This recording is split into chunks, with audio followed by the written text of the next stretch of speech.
One of the unique factoring relationships is something called a difference of squares. They're created by a special type of factoring where you have the positive and negative conjugates.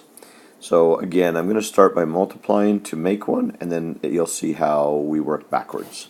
So if we were to distribute this out, we would get a situation like this.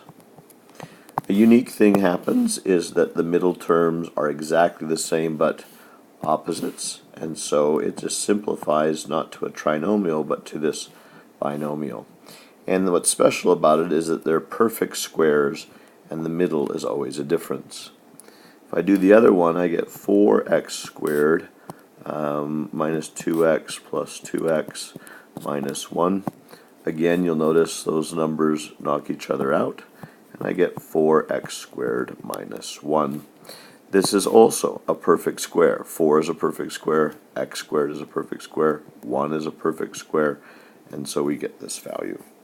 So you can see now, if we started with this, how do we work backwards? Well, basically we would take the square root of the two terms and we do it as a conjugate. Let me show you what I mean by that.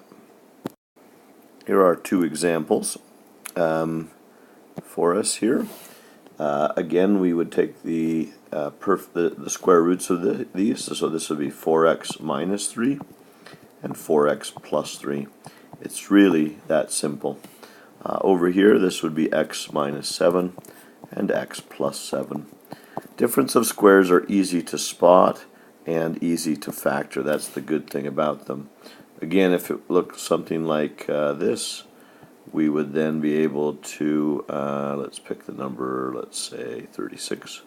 This would be 5x minus 6 and 5x plus 6.